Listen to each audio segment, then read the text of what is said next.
All right, let's dive into the most incredible, most complex network you'll ever own, your nervous system.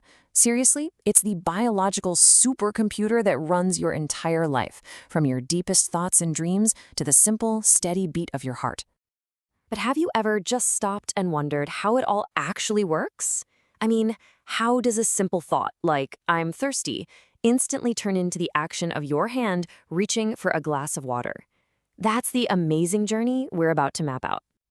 So at its core, the nervous system is your body's main communication grid and control tower, all rolled into one. It's a literal physical network connecting your brain to, well, every single part of you. It's what makes everything work together, sending these blazing fast electrical signals through a web of specialized cells. Okay, to really get a handle on this unbelievably intricate network, we've got to start with the big picture. Think of it like a giant company's org chart. It's got a clear structure that keeps the whole operation running without a hitch. And right at the very top of that chart, the whole system is split into just two main divisions. You've got the central nervous system, which we'll call the CNS, and the peripheral nervous system, the PNS. The central nervous system, the CNS, that's your headquarters. It's just the brain and the spinal cord, and this is where all the information gets processed and all the big decisions are made. The peripheral nervous system, on the other hand, is like the network of field agents and messengers. It's made up of all the nerves that branch out from the center, carrying reports into the CNS and then delivering the commands from the CNS out to your muscles and glands. All right, so we've seen the big map. Now let's grab a microscope and zoom way, way in. We're going to go from this massive system-wide view right down to the microscopic level to see the tiny building blocks that make it all possible. And here's what might just blow your mind. This whole unbelievably complex system, it's built from just two basic types of cells. That's it. You have your neurons, and then you have their essential partners, the neuroglia. So on the left, you can see a neuron. This is the star of the show, right? It's the one actually generating and sending all the messages. But over on the right, you've got the neuroglia. Think of them as the unsung heroes, the neuron's personal support crew, making sure the star can perform. So neurons act like these tiny, living computer chips, zapping information all over the place. But here's the catch. They're kind of high maintenance. They can't do it alone. That's where the neuroglia come in. They're constantly in the background, protecting, supporting, and repairing everything, making sure the neurons have a clean, healthy environment to work in. One literally can't function without the other. Okay, time for our final zoom. We're going deep now, right into the heart of the action to meet the messenger itself. Let's get up close and personal with a neuron.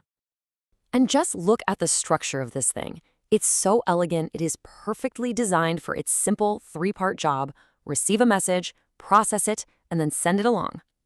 So here's how it works. A signal comes in through those branch-like things. Those are the dendrites. They're like antennas. That signal travels to the cell body, or soma, which is the brain of the operation. And if the signal is important enough, bam, the cell body fires its own message down that long tail, the axon, to pass it along to the next cell in the chain. Now here's something that's absolutely critical to understand, and it's a bit of a reality check. Unlike most of the other cells in your body, neurons can't really divide. They don't replace themselves. And that means, as our source material says, neural tissue has a very, very limited ability to fix itself after it gets damaged. It really just drives home how precious the system is. Okay, so we've met the individual players. Now let's zoom back out and see how they all link up to create this incredible information superhighway that's running inside you right now. You know, what's really cool is that everything your nervous system does, from a complex decision to a simple reflex, follows the same basic three-step plan. First, there's sensory input. Your body senses something. Second, integration. Your central nervous system figures out what it means. And third, motor output. It sends out a command to do something about it. Sense, think, act. It's that simple. So that first step, sensory input, is handled by sensory neurons. The technical term is afferent neuron. A good way to remember that is afferent arrives. These are your body's scouts, gathering intel from your eyes, your skin, you name it, and carrying those incoming signals toward headquarters. Then, after the brain makes its decision, the command to act goes out through a motor neuron. And the technical name for this one is efferent. Just think efferent exits. These neurons carry the outgoing commands away from the central nervous system, telling your muscles and glands what to do. But wait, how does the signal get from the sensory guys to the motor guys? That's where the crucial middlemen come in. The interneurons. These are the processors, the coordinators. They're located within the central nervous system, and they do all the heavy lifting of processing. And get this, the vast majority of neurons in your body are actually these interneurons. And you can see this whole chain work together perfectly in a simple reflex arc. Let's say you touch a hot stove. Instantly, a sensory neuron in your skin screams a signal up to your spinal cord. There, an interneuron immediately processes the danger. It doesn't even have to bother the brain, and activates a motor neuron. And that motor neuron instantly commands your muscle to contract, pulling your hand away. Input, integration, and output, all in a fraction of a second. So there you have it, a full journey from the entire system down to a single cell, and then all the way back out to a complete circuit in action. It's a network so precise, it processes trillions of signals almost perfectly every single second of your life. It really makes you think, doesn't it? What happens when just one of those tiny connections goes wrong?